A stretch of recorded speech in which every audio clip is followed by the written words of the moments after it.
Hi friends, today we're looking at the Book of Amos in the 5-Minute Bible, and the year is 2024.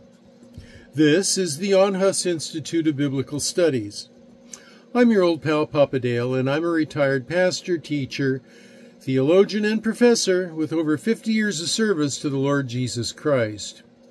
If you want to know any more about me, there are other videos on this playlist, but for now, let's just get going. So the Book of Amos in the 5-Minute Bible. The Book of Amos is one of the 12 minor prophets in the Old Testament and offers a powerful message that resonates deeply from an evangelical perspective.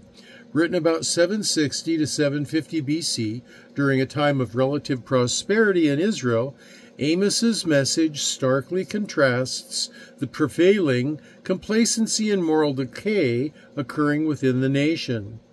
The prophet Amos, a shepherd from Tekoa, confronted the people of Israel and its leaders with God's demands for justice, righteousness, and true worship.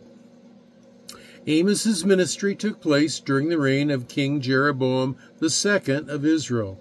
This is a period marked by economic prosperity and military success. However, this affluence stood in stark contrast to the deepening social injustices and idolatry, surroundings that Amos passionately critiqued. The people of Israel had drifted from their covenant relationship with Yahweh, prioritizing wealth and comfort over compassion and ethical living. Boy, that sounds like my day. This neglect of Yahweh's standards created a ripe context for Amos's prophetic warnings. A central theme of Amos is divine judgment, particularly regarding social justice. Amos declares that God is not only concerned with ritualistic worship, but he is deeply distressed by the rampant injustice prevalent in society. This is articulated in Amos 5:24, where he famously proclaims, "But let justice roll on like a river, righteousness like a never-failing stream." This verse encapsulates the core of evangelical teachings regarding the importance of justice and mercy in a believer's life. Amos also addresses Israel's complacency. He tells the Israelites that their religious rituals and sacrifices mean nothing if they're not accompanied by a commitment to love their neighbors and uphold justice. This aligns with the evangelical emphasis on demonstrating faith through actions, reflecting the character of Christ in daily life. The call for repentance is another pivotal message from Amos. The prophet urges the Israelites to turn back to God and abandon their sinful practices.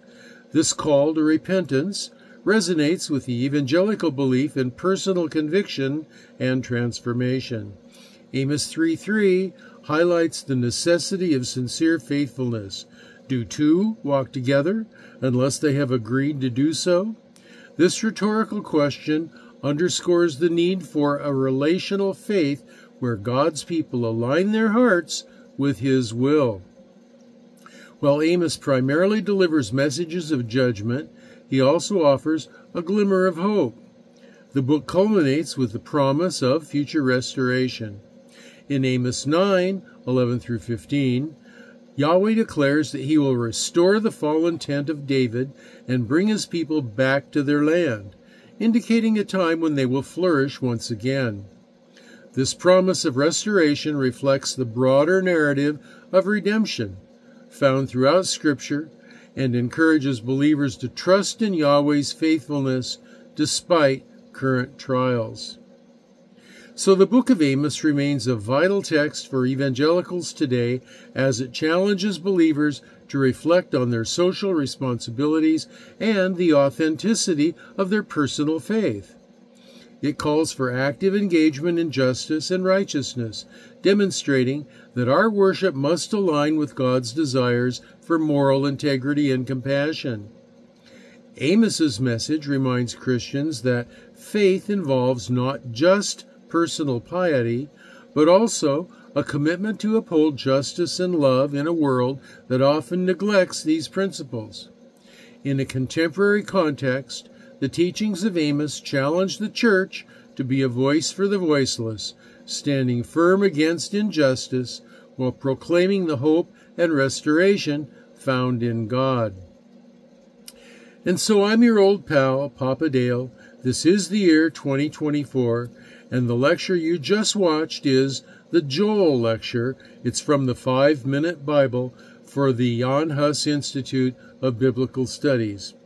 And so until the next video, this is your old friend, signing off for now, but saying I will be praying for you, that you'll be well and that you'll be blessed.